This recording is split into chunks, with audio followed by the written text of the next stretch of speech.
Permisi, selamat sore Ibu. Perkenalkan saya Bidan Diva dari Klinik Aktif Borneo Medistra Balikpapan. Di sini saya akan melakukan konseling tentang ASI eksklusif yang bertujuan agar Ibu memahami ASI eksklusif. Sebelumnya saya akan bertanya ya, nama Ibu siapa ya Bu ya? Nama saya Nur Aini. Usia Ibu berapa? 25.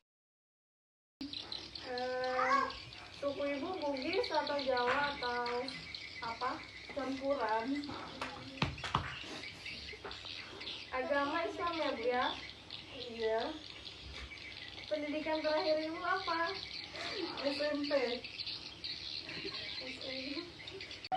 Pekerjaan ibu rumah tangga atau apa Bu? Ibu rumah tangga. Alamat Ibu di mana? Muara Pasir. Sebelumnya apakah Ibu bersedia saya berikan konseling? Bersedia sekali. Oke, Ibu memberikan ASI atau susu formula? ASI. Waktu Ibu menyusui, ASInya itu keluar banyak atau sedikit? Saat menyusui, apakah ada masalah atau tidak? Tidak ada masalah sama sekali. Alhamdulillah. Kalau begitu saya mulai konselingnya ya. Nah, yang pertama saya akan menjelaskan apa itu ASI eksklusif. Nah, ASI adalah makanan atau nutrisi yang terbaik untuk bayi yang berasal atau diproduksikan oleh payudara ibu. Jadi ASI eksklusif itu adalah pemberian ASI tanpa ada tambahan makanan atau minuman lain pada bayi yang berusia 0 sampai 6 bulan. Jadi Bu, dalam 100 ml ASI itu terkandung berbagai macam nutrisi. Antara lain ada 1,2 gram protein, 3,8 gram lemak, 7 gram laktosa, 0,11 mg zat besi, terus ada 0,15 mg vitamin B1 dan ada 4,3 mg vitamin C. Nah, dengan adanya kandungan ini dalam ASI, maka ASI itu adalah makanan terbaik bagi bayi. Nah, di sini ada manfaat ASI bagi bayi. Yang pertama itu nutrisi yang sesuai untuk bayi. Jadi ASI itu adalah nutrisi yang sesuai untuk bayi ya Bu ya? Iya. Nah, yang kedua ada mudah diserap dan diterima oleh tubuh. Terus ASI itu mengandung enzim pencernaan. Makanya bayi ibu kadang sering cepat laparnya kan? Nah, itu karena ASI ini mengandung enzim pencernaan. Nah, yang ketiga ada mengandung zat protektif. Terus yang keempat, dengan adanya zat protektif ini bayi ibu jadi tidak gampang sakit. Yang kelima ada aspek psikologi yang menguntungkan.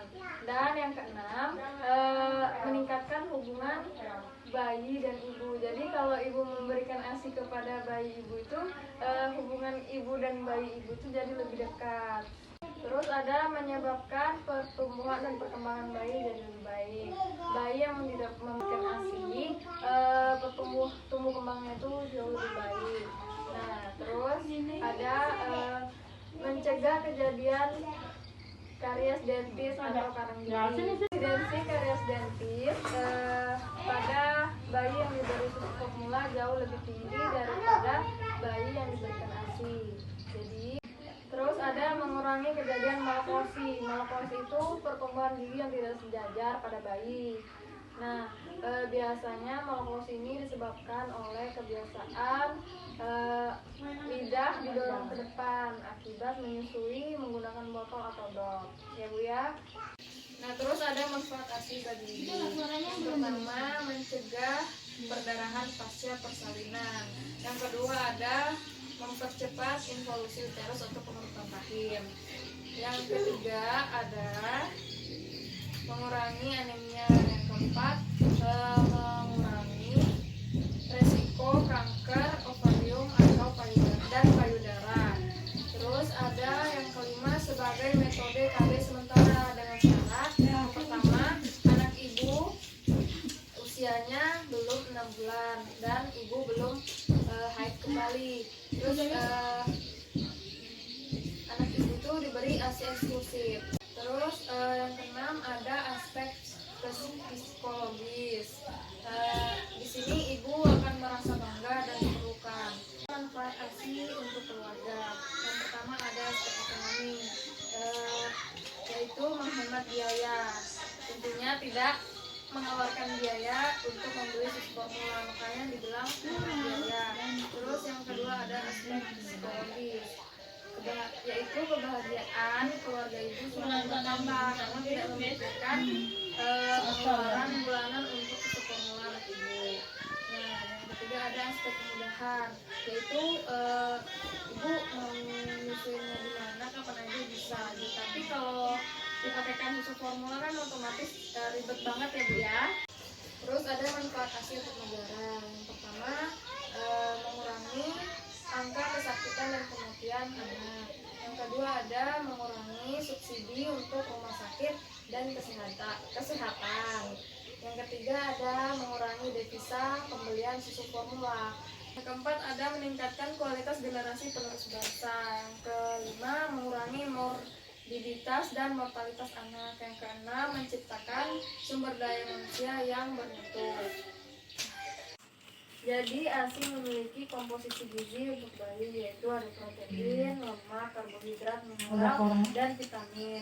Nah, vitaminnya itu ada vitamin A, D, E, K, B, dan C. Jadi ASI ini memiliki 3 stadium. Yang pertama ada ASI kolostrum, ASI transisi, dan ASI matur. Nah, kalau ASI kolostrum itu keluarnya yang pertama kali sampai 4 hari. Nah, ASI kolostrum ini berwarna kuning-kuningan, terus kental dan agak lengket. Nah, kalau ASI transisi itu ASI peralihan yang keluar itu 4 hari sampai 10 hari. Kalau ASI matur itu ASI yang keluar setelah ASI transisi tadi. Jadi ASI matur itu keluarnya dari hari 10 sampai seterusnya. Saya akan menjelaskan cara menyusui yang benar. Nah, cara menyusui yang benar itu adalah saat ibu menyusui, jika payudara ibu yang sebelah belum terasa kosong atau lunak, ibu jangan dulu pindah ke payudara yang sebelahnya, karena disitulah kita dapat mendapatkan formil dan hand milk. Jadi formil ini adalah air susu yang keluar di awal menyusui. Formil ini hanya memuaskan rasa haus, tapi tidak membuat kenyang. Nah kalau hand milk ini air susu yang keluar di akhir menyusui. Nah, hand milk ini warnanya putih tapi agak kental, beda sama formil tadi. Kalau hand milk ini dia mengenyangkannya itu lebih tahan lama. Nah, terus ada anjuran pemberian ASI. Yang pertama pada usia 0 sampai 6 bulan. Nah, pemberian ASI ini 100% memenuhi kebutuhan bayi. Terus ada usia 6 sampai 12 bulan. ASI-nya ini hanya memenuhi 60 sampai 70% kebutuhan pada bayi. Nah, pada usia 6 sampai 12 bulan ini kita harus memberi makanan pendamping. Nah, terus ada yang ketiga usia di atas 12 bulan. Ini kebutuhan ASI-nya ini hanya 30%. Jadi ASI-nya ini hanya sebagai pendukung saja.